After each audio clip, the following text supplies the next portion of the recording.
பிரபல யூடியூபர் எருமசாணி விஜயகுமாரும் அவரது மனைவியும் தன்னை ஏமாற்றிவிட்டதாக மலையாள நடிகை அனுராகா நம்பியார் வீடியோ வெளியிட்டு பரபரப்பை கிளப்பியுள்ளார்.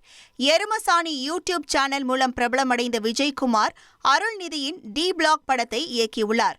தற்போது ரெசார்ட் எனும் வெப் சீரிஸில் முதன்மை கதாபாத்திரத்தில் நடித்து வருகிறார். இதே ரெசார்ட் வெப் சீரிஸில் நடித்துள்ள மலையாள நடிகை அனுராகா நம்பியார் தன்னை ஓராண்டுக்கு ஒப்பந்தம் செய்துவிட்டு கடந்த 4 மாதங்களாக படப்பிடிப்பு நடத்தாமலும் சம்பளம் தராமலும் தன்னை முடக்கி வைத்துள்ளதாக குற்றம் சாட்டியுள்ளார்.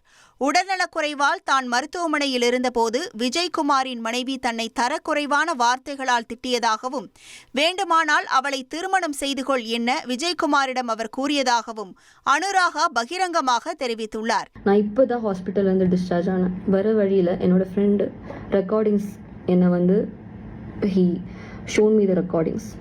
கல்யாணம் பண்ணி கூட வச்சுக்கோ, இல்லைன்னா மூடிட்டு இந்த கேரக்டர் பண்ண சொல்லுடா dash. This was the words said by Nakshatra Murthy, who is a wife of Vijay Kumar, Erumasani Vijay Kumar. இவங்க சொன்ன வேர்ட்ஸ் இது. தனக்கு ஏற்பட்ட மன உளைச்சலால் தற்கொலை செய்யும் எண்ணம் வந்ததாகவும் தன்னை போல வேறு எந்த இளம் கலைஞருக்கும் இந்த நிலை வரக்கூடாது எனவும் அவர் கண்ணீர் மல்க கூறியுள்ளார். இனி செல்லும் இடமெல்லாம் செய்தி. தந்தி டிவியின் வாட்ஸ்அப் சேனலை ஃபாலோ பண்ணினா செல்ல இருக்கும் இடமெல்லாம் செய்தி. இதோ QR கோட் இப்பவே ஸ்கேன் பண்ணுங்க, ஃபாலோ பண்ணுங்க.